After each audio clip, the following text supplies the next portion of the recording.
Arsenal membangun serangan. Ketika bertahan, Man United gunakan shape 5-4-1 untuk merusak shape yang dibangun oleh Ruben Amorim.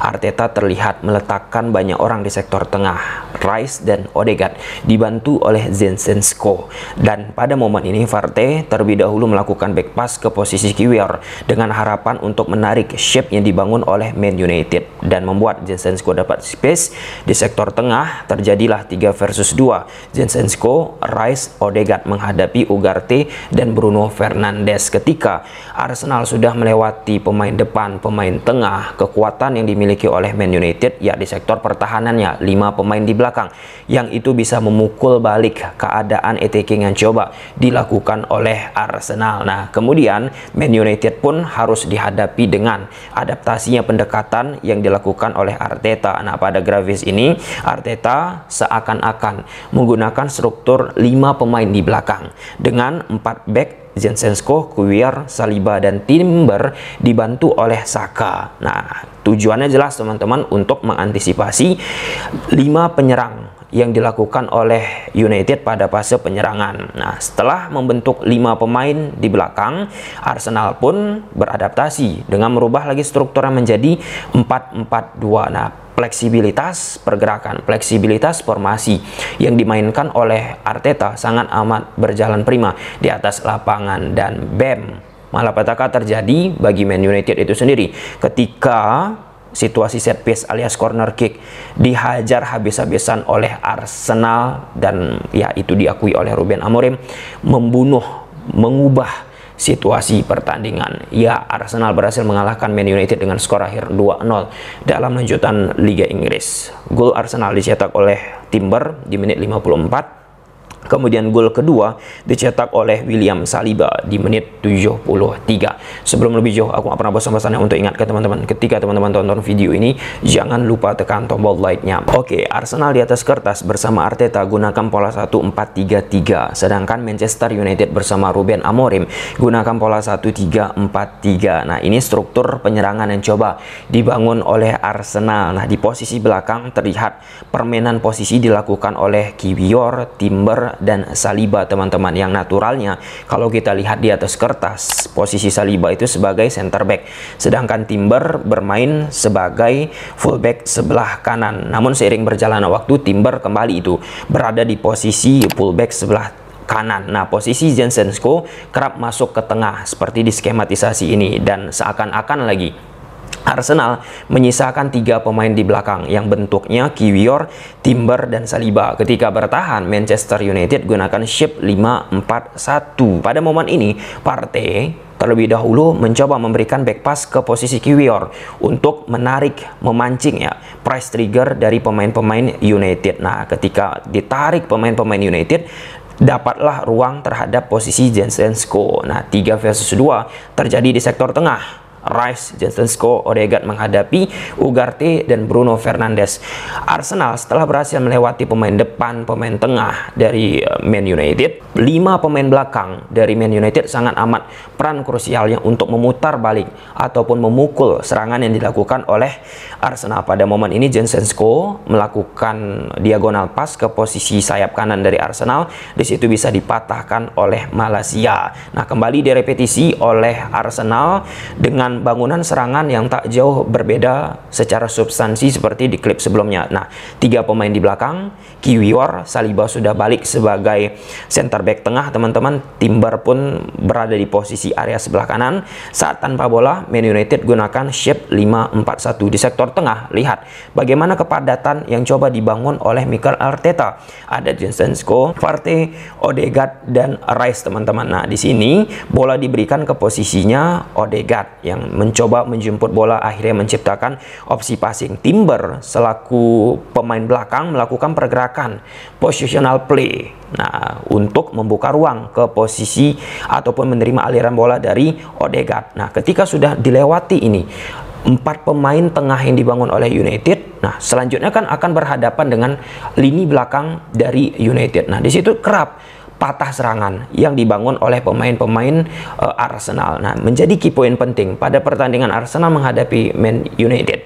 Ketika tanpa bola, struktur bertahan yang dibangun oleh Ruben Amorim itu sudah sangat amat rapi, sudah sangat amat bagus untuk bisa mematahkan upaya penyerangan yang dilakukan oleh Arsenal. Ini kembali bagaimana pemain-pemain Arsenal merusak struktur 5-4-1 yang dibangun oleh United. Lihat, tidak simetris, 4 pemain di tengahnya, sehingga bocorlah, dapatlah ruang di posisinya Timber di ruang antar lini karena dia masuk ke sektor tengah, teman-teman. Nah, ketika Timber sudah masuk ke daerah pertahanan berhadapan dengan 5 pemain dari United, ada aja situ supporting, baik itu dari Garnacho yang sudah tertinggal ataupun back dari Man United itu sendiri, akhirnya patah. Nah, elemen penyerangan yang dilakukan oleh Arsenal ini salah satu titik lemahnya. Ketika mereka sudah melakukan penyerangan, orang yang melakukan overlap khususnya di sisi kelebaran sangat amat minor. Jika kita lihat pergerakan Zinchenko cenderung masuk ke dalam, pun termasuk Timber, teman-teman. Ya, ada beberapa kali dia mencoba membantu sisi kelebaran tetapi tidak agresif. Nah, yang diharapkan itu ya kemampuan kualitatif. Dari posisi sebelah kiri ada Martinelli, posisi sebelah kanan ada Saka. Ya, meskipun itu dilakukan ataupun strategi dari Arteta demikian, memaksakan dalam tanda petik ya kemampuan kualitatif Saka ataupun Martinelli bisa memang merusak, membuat kocar-kacir struktur pertahanan dari Man United. Nah, ketika Saka menghadapi event 2 versus 1, 3 versus 1, itu bisa dirusak. Namun ketika kita bicara esensi sepak bola, permainan kombinasi, tentu itu akan sangat amat membantu untuk lebih bisa menguatkan dimensi penyerangan. Nah, jadi kita lihat sepanjang 90 menit lah ya, overall teman-teman, kekuatan permainan overlap tumpang tindih yang dilakukan oleh Arsenal, kombinasi play yang teman-teman tidak terlalu berenergi dari sisi upaya yang terus mereka ulangi. Nah, kita geser ke posisi Man United. Man United dari sisi defensif mereka oke, tetapi bagaimana merajut ataupun menciptakan koneksi dari sisi attacking sangat amat minor. Nah, ini salah satu upaya yang dilakukan oleh Man United. Terlihat jelas teman-teman upaya dari Arsenal melakukan marking terhadap pemain-pemain United di sektor Mount, Bruno Fernandes, diantisipasi gerakannya oleh Partey dan Rice. Kemudian di posisi Mazraoui serta De Ligt, teman-teman, sudah siap ditekan oleh Martinelli dan Saka. Nah, di sektor tengah Odegaard sudah siap mengantisipasi pergerakan Maguire yang masuk ke tengah pada sesi build up yang dilakukan oleh United, pun termasuk Ugarte, teman-teman. Jalur passingnya ditutup oleh Havertz yang tegak lurus bergerak ke posisi Onana. Jadi opsi yang dilakukan oleh Onana melakukan umpan sedikit lebih tinggi ke area dari Dalot. Nah, Dalot pun ketika akan mendapatkan bola langsung dipres oleh Zinchenko, dan pada momen ini serangan dari United pun patah. Aku nggak katakan United kerap mengalami kesulitan ya dalam membangun serangan. Ada, memang mereka sangat amat bagus mengalirkan bola di daerah permainan mereka, di daerah mid block, teman-teman. Tetapi sudah mencoba akan masuk ke daerah final third, mereka sulit itu untuk menciptakan yang namanya tadi dimensi, menciptakan koneksi, dan penetrasi pun sangat amat minor. Nah, ini salah satu upaya yang dilakukan oleh Man United membangun serangan. Strukturnya 3-2-5, di belakang Mazraoui, Maguire, De Ligt, di tengah Ugarte, Bruno, di depan Mason Mount, Garnacho, Højlund, dibantu oleh wingback kanan ada Dalot dan wingback kiri ada Malaysia. Nah, pada momen ini Arsenal ketika tanpa bola seolah-olah menggunakan 5 pemain di belakang. 4 back naturalnya dibantu oleh Saka. Nah, sedangkan di sektor tengah Rice, Martinelli, Partey mengurung nih posisi dari Ugarte, Bruno dibantu oleh Havertz dan Odegaard. Membuat tentu Mazraoui pun mengharapkan bagaimana Garnacho yang berada di koridor half space membantu penyerangan dari Man United. Nah, di sini pemain dari Man United pun pukul balik oleh Timber dan memaksa pemain Man United harus melakukan back pass lagi ke belakang. Ini kembali serangan dilakukan oleh Man United ketika tanpa bola. Arsenal pakai pola 4-4-2. Semakin ditekan Arsenal memang berubah pola pakai 5 back ya, dibantu oleh Saka. Tetapi kalau masih di daerah permainan United, di daerah mid block, 4-4-2 menjadi senjata yang digunakan oleh Arteta. Nah, hal serupa terjadi di saat Ugarte dan Bruno Fernandes dikurung, teman-teman, membuat pemain-pemain United sulit untuk melakukan progresi pas.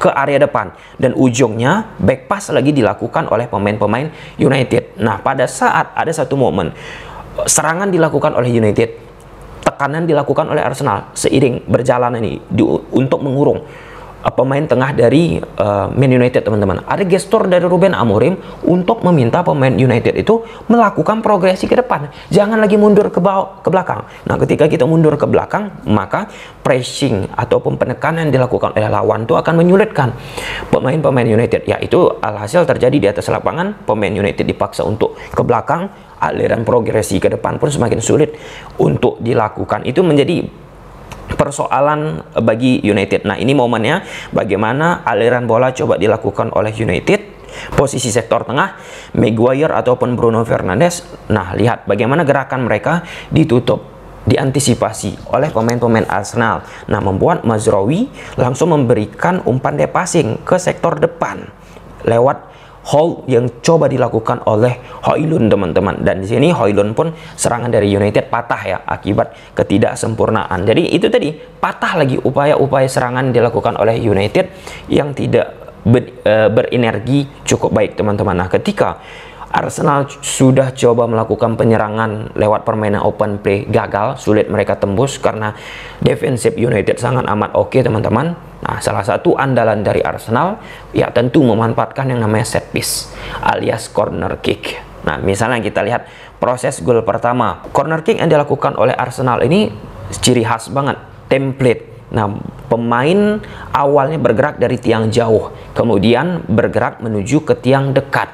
Otomatis ada salah satu pemain yang akan mendekat mengganggu itu Onana. Pada elemen corner kick yang berulang kali dilakukan oleh Arsenal, khususnya pada saat menghadapi Man United, tugas itu diaplikasikan, diinstruksikan, dilakukan oleh Saliba. Nah, Saliba pada momen ini mendekati posisi Onana. Nah, berhasil dia dekat ke posisi Onana, dan harapannya tentu menutup pandangan, menyulitkan Onana dari pengambilan sebuah keputusan. Nah, sebelum masuk lebih jauh, kita harus memahami prinsip bagaimana untuk bisa mengantisipasi sebuah corner kick.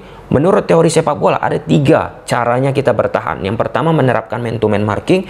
Yang kedua, menerapkan zonal marking. Yang ketiga, menerapkan mix marking, perpaduan antara man-to-man dan zonal marking. Jika kita lihat corner kick yang dilakukan oleh Mikel Arteta bersama Arsenal, teman-teman, itu dipaksa Man United menerapkan zonal marking. Kenapa dipaksa? Karena seluruh pemain bergerak dari tiang jauh. Tentu tidak ada penjagaan yang ekstra ketat dilakukan oleh pemain-pemain Man United, zonal marking. Kemudian salah satu elemen yang sangat amat krusial saat kita bicara zonal marking ini, bagaimana kekuatan fisik yang dimiliki oleh lawan yang bertahan, dalam hal ini Man United. Kenapa? Karena zonal marking ini kan kita nggak mampu mengontrol pergerakan yang dilakukan oleh lawan, baik itu fisiknya, baik itu kecepatannya, dan lain sebagainya. Dalam konteks Arsenal melakukan hal tersebut ke gawang Man United, ya itulah implikasinya. Saliba berhasil diredam untuk tidak terlalu dekat ke posisi Onana. Nah, kemudian rekan-rekan pemain United lainnya tidak mampu secara fisik, secara prima untuk bisa membaca gerakan-gerakan yang dilakukan oleh pemain Arsenal. Misal dalam proses gol pertama tadi sudah kita sebut, Saliba sudah ada yang mengantisipasi tidak terlalu gempet ke posisi Onana, namun tidak bisa meredam bagaimana gerakan-gerakan yang agresif liar dari pemain-pemain Arsenal, teman-teman. Nah, kemudian gerakan ataupun gol kedua, hal serupa terjadi, teman-teman, ketika Saliba mendekat ke posisi Onana. Nah, di posisi tersebut Højlund ditugaskan untuk jangan terlalu gempet nih posisi Saliba ke posisi Onana, dan itu berhasil, teman-teman. Namun gerakan selanjutnya dari pemain-pemain Arsenal yang tanpa penjagaan dari zonal marking tadi, teman-teman, itu sulit secara fisik diantisipasi oleh pemain United, dan ya terciptalah sebuah gol. Nah, jika kita berkaca dari upaya yang dilakukan oleh Arsenal, kan banyak nih pertandingan saat menghadapi Man United corner kick dilakukan. Nah, di corner kick lain itu bisa diantisipasi oleh pemain-pemain Man United. Namun ketika corner kick lain yang didapatkan oleh Arsenal itu sulit diredam. Nah, itulah dia yang namanya repetisi, teman-teman. Di dunia sepak bola itu pengulangan itu sangat amat penting untuk mengantisipasi banyak kesalahan dan untuk bisa menciptakan keberhasilan. Bagi Arsenal, mereka berhasil ketika corner kick yang satu gagal, corner kick yang dua gagal dengan template yang sama, tetapi di momen-momen yang lain mereka bisa menciptakan sebuah situasi yang membunuh ya bagi gawang yang dimiliki oleh Man United. Nah, ini PR yang tentu harus dioptimalisasi bagi lawan saat menghadapi Arsenal, teman-teman. Ketika secara teori sudah mengaplikasikan apa yang harus dilakukan untuk bisa mengalahkan corner kick dari Arsenal, mengantisipasi corner kick dari Arsenal, tentu ada elemen yang sangat amat penting lainnya, yaitu fisik daripada pemain untuk bisa ya mengendalikan, mengalahkan situasi yang coba dilakukan oleh pemain-pemain Arsenal yang lainnya. Sampai sini aja. Gimana menurut teman-teman? Silahkan tulis di kolom komentar. Bye.